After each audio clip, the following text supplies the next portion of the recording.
Welcome to This Explainer. Today, we're diving into a really dense but absolutely crucial document, the 2015 Fair Housing and Equity Assessment Report for Northern New Jersey. Think of this report like a master key. It unlocks and reveals these hidden, almost invisible forces that have been engineered over decades to dictate exactly where we live, who our neighbors are, and what kinds of opportunities we actually have access to in Northern New Jersey. We're going to break down the hard data, dig into the history, and look at the actual math behind neighborhood segregation. But first, I want you to start by asking yourself a pretty heavy question. Is your zip code your destiny? Just think about your own neighborhood for a second. The exact location of your home dictates the quality of the public schools your kids go to, it dictates your daily commute, your access to healthy food, your exposure to environmental risks, and even your proximity to high-paying jobs. We all kind of like to think that in a free market, anyone can live anywhere if they just work hard enough, right? But as we dig into this report, we're going to see that the reality of how housing actually works and who gets to live in those really opportunity-rich zip codes is way more complicated than that.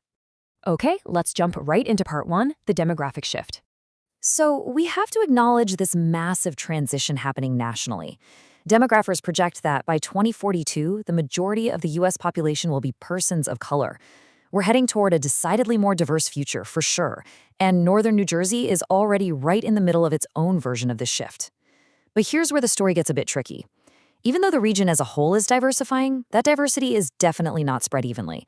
The data makes it super clear. Black and Hispanic populations are still heavily concentrated in very specific areas, mostly high-density urban centers and those older inner-ring suburbs. In fact, most people in this 13-county region still live in communities that aren't racially diverse at all. So, if the whole region is diversifying, why are we all still so separated? Well, that's the main mystery we're going to solve today. Which brings us to part two, a tale of two municipalities. Look at the stark contrast between these two types of towns because it perfectly shows the power of local zoning. When we talk about inclusive versus non-inclusive municipalities, we're really just talking about what kinds of buildings are legally allowed to be built there. In inclusive towns, you've got this broad, healthy mix of housing. Anywhere from 32 to 70% of the housing stock is multifamily units, apartments, condos, plus plenty of rental options. But in non-inclusive towns, local zoning laws crack down hard on those types of buildings, keeping multifamily units to a tiny 11 to 14% of the total supply.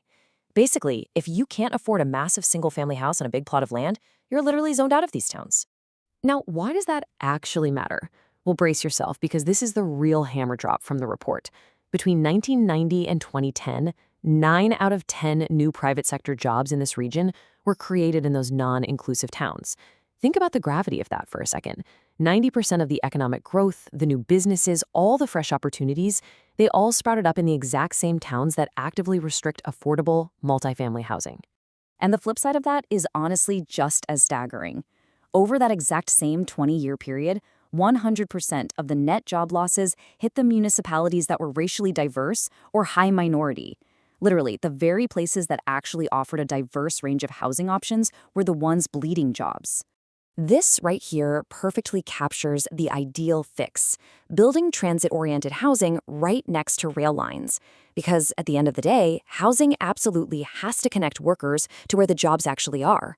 When 90% of the jobs are in towns everyday workers can't afford, and the towns they can't afford are losing jobs, you get this massive geographic mismatch. It threatens families' economic futures, it creates these absolutely crushing commutes, and it totally stifles economic mobility. All right, let's get into the data in part three, measuring the divide. To really grasp how deep this segregation goes, the report uses some standardized metrics. First up is the dissimilarity index. Simply put, this just measures how unevenly groups are spread out. It basically asks, what percentage of a specific demographic would have to literally pack up their stuff and move to a different neighborhood so that every single neighborhood perfectly matched the broader region? And the results? Northern New Jersey ranks as the 6th worst nationwide among similar regions for this type of segregation, especially for Black and Hispanic populations. Then there's the isolation index. This one is all about day-to-day lived experience. It measures the odds that someone from a specific group only really interacts with people of their own race or ethnicity in their neighborhood, comparing the local block to the region's overall makeup. Let's put this into perspective with a concrete example. In this specific region, Black residents make up about 12% of the total population. So in a perfectly mixed world, you'd expect about 1 in 10 of your neighbors to be Black, right? But the isolation index reveals that for the average Black resident here, nearly 48% of their neighbors are also Black. So imagine 10 neighbors on your street. Instead of 1 being Black, it's almost 5. That just goes to show how highly isolated minority populations are from the rest of the demographic mix. Moving on to part 4, the income myth. Now, a lot of people see this data and naturally assume, well, it's just a byproduct of income inequality. You know, the logic goes, suburbs are pricey, minority groups historically have lower average incomes, so they end up in less expensive urban areas. It's just simple economics, right? Well, to test that, researchers used this fascinating statistical tool called the Predicted Racial and Ethnic Composition Index. It's essentially a simulation. It asks, if we completely erase race from the equation and just distribute everyone across the map based strictly on what they can afford according to their household income, what should the map look like?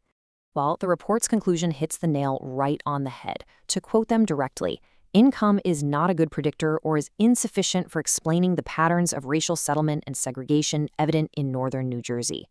This absolutely busts the income myth. The data proves that middle and upper income Black and Hispanic households are way more concentrated in specific areas than they should be based purely on their purchasing power. If we went by income alone, those populations should be much more dispersed across those wealthy, job-rich suburbs. So, what's really going on? Let's look at part 5, Echoes of the Past. If income doesn't explain the map, what historical ghosts engineered this reality? To understand the map we have today, we really have to look at the policies of yesterday. The report outlines a few systemic roadblocks that deliberately built these invisible walls. First, exclusionary zoning, which we talked about. Towns using local laws to mandate massive lot sizes and essentially ban apartments. Second, real estate steering, the historical practice where real estate agents would subtly guide minority buyers away from white neighborhoods. And third, racially restrictive covenants. These covenants were actual legal clauses written right into property deeds that explicitly banned selling the house to anyone who wasn't white. Now, it's super important to remember that these were struck down by the Supreme Court and outlawed by the Fair Housing Act decades ago. They are illegal and long gone. But as the report points out, the persistence of these segregated neighborhoods is just remarkable. These tools successfully established geographic boundaries that became so deeply entrenched, they are still heavily dictating the housing market today. The foundation was poured in the 40s and 50s, but it's absolutely still shaping the flow of life in the 2020s. Which brings us right back to where we started. The layout of this region isn't some random accident. It is the result of decades of policy, zoning, and historical practices that actively separated housing from opportunity. So, I'm going to leave you with this final thought to chew on.